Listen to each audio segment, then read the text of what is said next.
morning and welcome back to the channel. So today I was just going to go for a little bit of a road ride, but I feel as though I haven't given you guys some Green Lane content in a while, so I'm going to go through a couple of little local villages and link them up with some lanes along the way.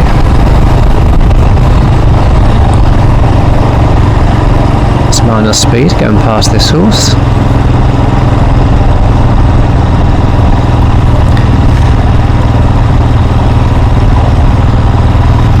I usually approach this lane from the other direction, so I may very well miss the turning in a second, but we'll see how we go. So, funny thing, I had is that the one? Yep, I knew I'd miss it. Right, U-turn. So, funny thing, I had an engine management light coming on the Himalayan the other day. I just went out to film a video.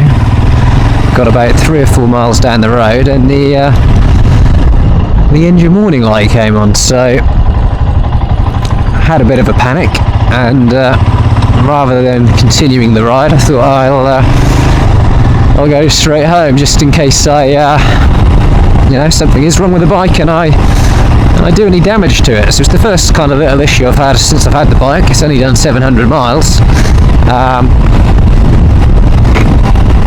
Yeah, not ideal, but stopped the ride, which is never good, is it?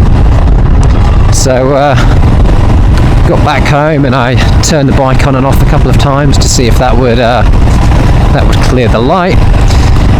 Turned the ignition off, restarted the bike a few times as well. Didn't make any difference. And then I had a little bit of a think, what might have caused it? Turns out the previous day I'd washed the bike with a pressure washer. So I thought, hang on a minute, maybe that's part of the issue. So went on one of the Facebook forums, and I highly encourage you guys to join a Facebook forum. There's loads of people that are really, really knowledgeable, not just about the Himalayan, but all of the Enfield products. And even if you're not on Facebook, just create an account. You don't have to add any friends, but join one of the Facebook groups just for that. And I had a couple of people say that it might be low battery voltage, so I put it on the voltmeter, and the battery was absolutely perfect actually. And it turns out it's probably washing it. So I don't know if water got in the electric somewhere or what really happened. I was hoping it was going to be quite dry today, but that's sodden. But I don't really know what happened with it. So, long story short, I turned the bike on and off 5 times. The light went out, and I'm now, I don't know, a couple of miles into my next journey. So far, touch wood, we're okay. If anybody knows what might have caused that, though, I'd be really, really interested to know. I had a quick look in the manual, and it said cover the instrument cluster when you wash the bike, and I've never seen that on a bike before. If you've got a Himalayan and you do that personally, please let me know. I very much doubt anybody does. But do you clean your bike with a pressure washer? Is it a bucket and sponge job for you? And if you do use a pressure washer, have you had this issue before? What causes it? How do you get around it? I would be very interested to know, so leave your answers down in the comment section below. Right, one thing I always forget to do when I'm out is to take a picture. Do you want to go neutral? There we go. Found neutral eventually. Is to take a bit of a picture for the thumbnail. And what happens is, it's a bit wet here, isn't it? I have to go out on the bike. No, it's not going to happen. It's just going to sink. I have to go out on the bike a second time, just to record the damn fun, take a picture of the damn thumbnail. Which is a bit of a pain if you've got a lot on, so we'll try and do it on the fly today if we can. And not drop the bike in the process. That would be useful. There we go, it's a bit dry here. Let's pop it down here quickly. It's more of a footpath.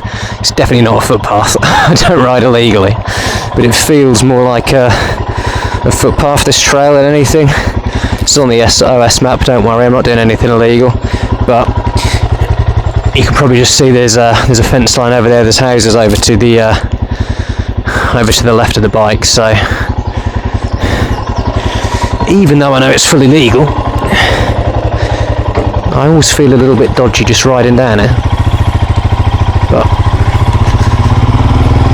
it's a legal trail, right? Well, let's take advantage.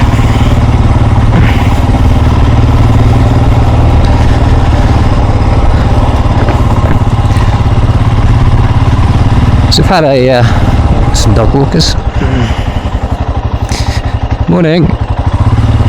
I've had a couple of nice weeks of weather here in the UK, so hopefully you've all had a chance to get on your bikes.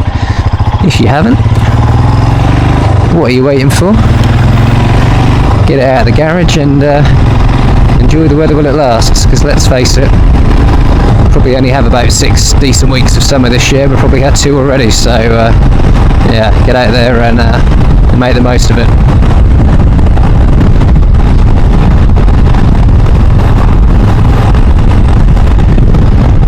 I'm not really planning on going on any big trips this year, but if you guys are going on a big UK trip, doing a little bit of camping, going into Europe or even further afield, I'd love to know about it. Hoping to do a bigger trip next year, so when the time comes, we get a little bit closer, I ask you guys for a little bit of advice, because I'm very much a touring novice. I think the biggest journey I've ever done on a bike is about a 120-mile trip, so going into Europe will be very different for me. So maybe we should play it sensibly. Maybe go up to Scotland or Wales next year, and then go up into Europe the year after. That's probably the safer bet, isn't it? But we shall see how it goes. I actually recorded a 125 video 2 or 3 days ago, and that's going to be coming to the channel very shortly. But I think what I'm going to do is I'm going to upload this video first, give you guys a little bit of Himalayan content. The street triple video that went up on the channel last week didn't go down particularly well. I don't blame people for clicking off of it and not watching the whole video, because the audio was pretty horrendous. I thought it would have got a few more views than that. You know, the audio doesn't stop people clicking on the video. So YouTube's a funny old game. You make a video, you think, yeah, this will be great, it'll get loads of views. A little bit like the 450 Himalayan video I did from Motorcycle Live. I thought, yeah, loads of people are going to watch this. Nobody watched it. And then I did a comparison between the Himalayan and the TTR, and I thought, nah, nobody's bothered about comparing those 2 bikes. Who's going to be, there's a handful of people in the UK with the TTR, and it went really well. So I've completely given up now, trying to predict how these videos will go, and I definitely don't make the content for the views anyway. I make it because I enjoy.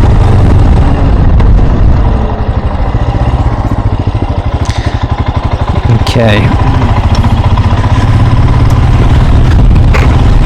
I'm not going to go too crazy down the lane today. I've got the my road clothes on, so I'm just going to take it nice and easy. A little bit tired today, truth be told. I'm usually early in bed, early to rise. I stayed up last night and watched the Fiora Usyk fight, so yeah, coffee is very much needed.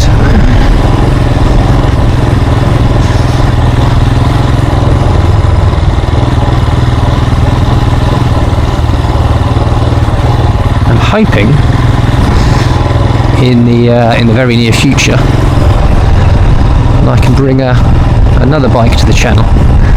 Not mine, but one of my friends has just brought a Himalayan picker line. Tristan, come on, sort your life out. So one of my friends has just brought a Himalayan 450. So he's currently in the process of running that in. I think he's done about 100 miles on it or something like that, he was saying. So he's gonna get the first service out of the way, and then the plan is to do a few little lanes together, so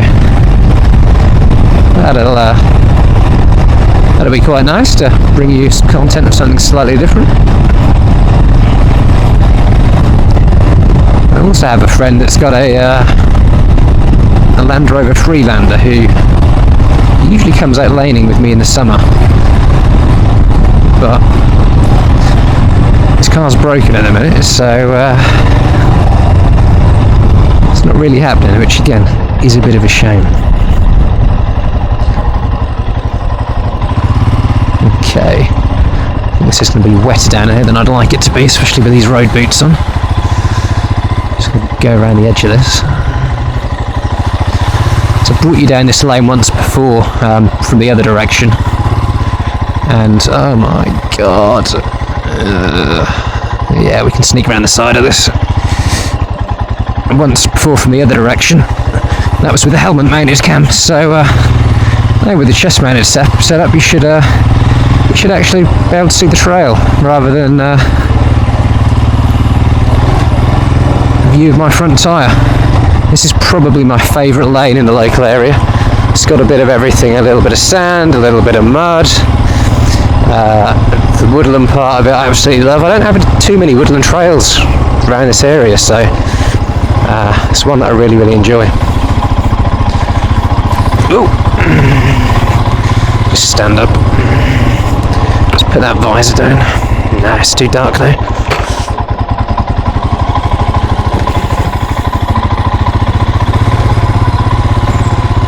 I might have to buy some sunglasses to put under this, just so I can ride with the helmet open. It's getting pretty stuffy. Maybe I should have brought the motocross helmet out. It's kind of getting to that time of year, isn't it? It's very, very warm in this full face.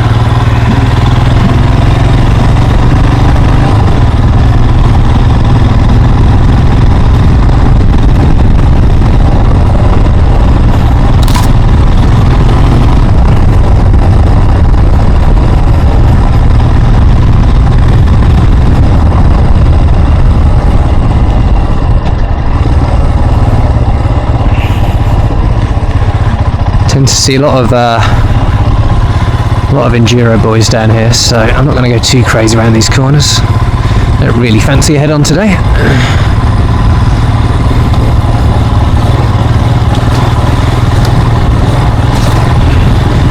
Standing up on the pegs, so a little bit bumpy, so just using my legs as suspension really, just to kind of soak it up. Again, the Himalayan's not the most natural bike for stood up riding, so I do tend to sit down on this bike a hell of a lot more than I did on the CTR, but for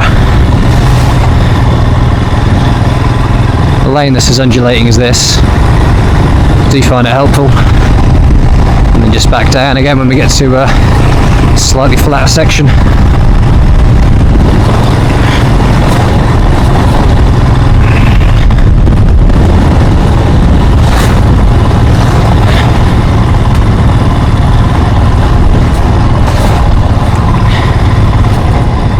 Okay, let's slide down it. Prefer not to get hit by a tractor today.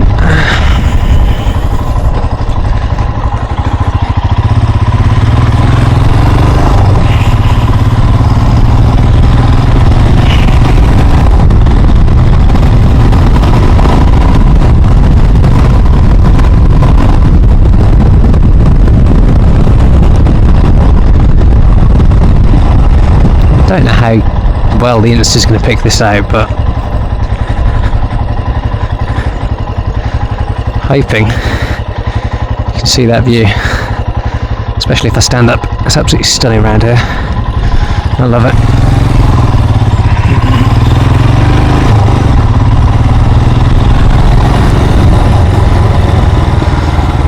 I'm surprised how wet it is actually. We've had a bit of a rain, but didn't expect it to be quite as wet as this. Oh, it's over the top of the boot. Come on, we're in May now. What's that all about?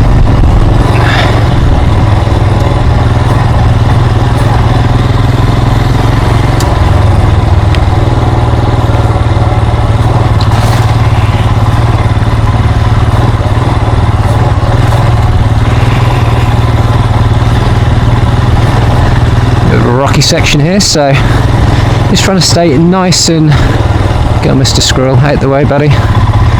Nice and loose on the handlebars. The temptation is just to tense up and just grip everything too tightly, but it's all about staying relaxed and loose.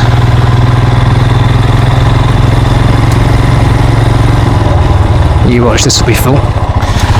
Ah, there we go, in the boot again.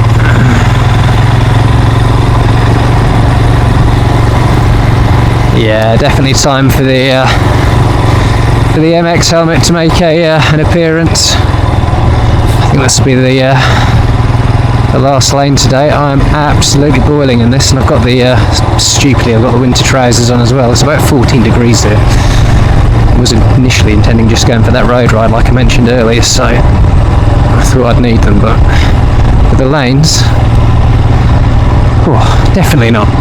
Definitely not. What gear are we in second? Oh, this is all cut up, isn't it?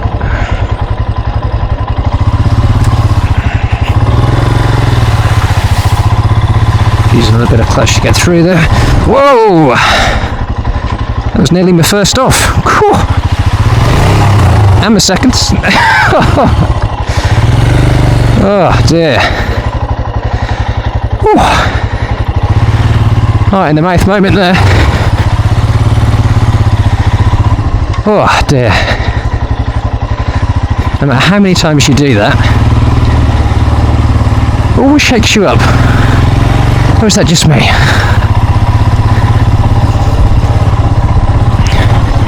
No. That is a great lesson in reading the trail ahead and picking the right line. If you go back and watch that again, just before I slid out, I had the wrong line. I sat down, I slowed down too much, didn't have enough momentum, and then had to get on the gas to try and get through the next section.